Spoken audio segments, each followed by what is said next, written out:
Ready star. अध्यक्ष जी, किसी भी देश की विदेश नीति अपने में कोई स्वतंत्र नीति नहीं होती है, वरन वह किसी देश की आंतरिक नीति को स्पष्ट करती है। उदाहरण के लिए हम अमेरिका को ले सकते हैं।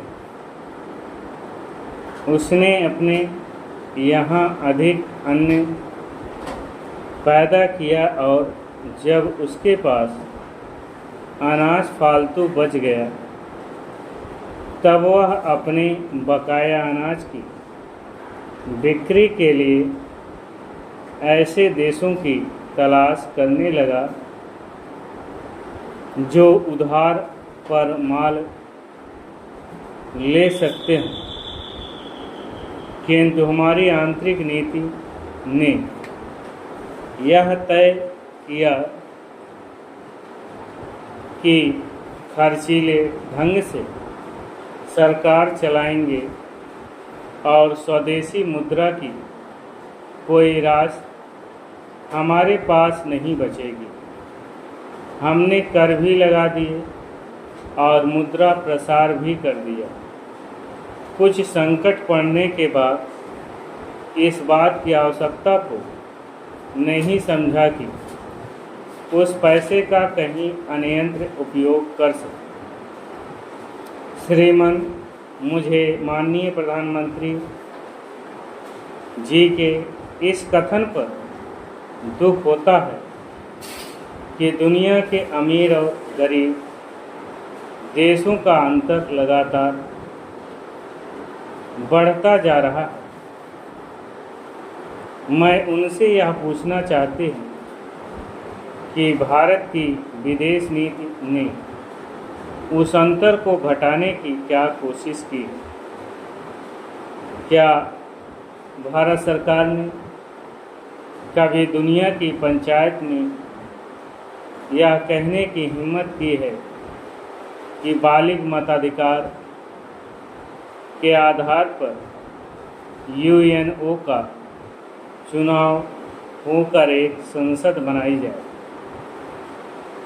और क्या आप में यह देखने की हिम्मत है कि फौज के हिसाब से कर लगाकर एक विकास का खाता खोल दिया जाए? जो देश विकसित हैं उनके मज़दूरों का 1 घंटा हमारे देश के मज़दूरों के 100 घंटों के बराबर माना जाता है, क्योंकि उनके पास साधन है। इसीलिए यह अंतर और भी बढ़ता चला जा रहा है। किसी देश के अंदर आंतरिक नीति में अमीरी और गरीबी का अंतर बढ़ता चला जा रहा हो और वह दुनिया के देशों में विद्यमान अमीरी और गरीबी के इस अभिशाप को समाप्त करेगा, यह समझ में आने वाली बात नहीं। अब मैं आपका ध्यान एक और बात की ओर दिलाना चाहती हूँ। पूर्वी जर्मनी को मान्यता देते हमें परेशानी होती है, इसीलिए कि शायद पश्चिमी जर्मनी को बुरा लगे, लेकिन पश्चिमी जर्मनी ने तो अपनी रक्षा का भार दूसरों पर छोड़ दिया है।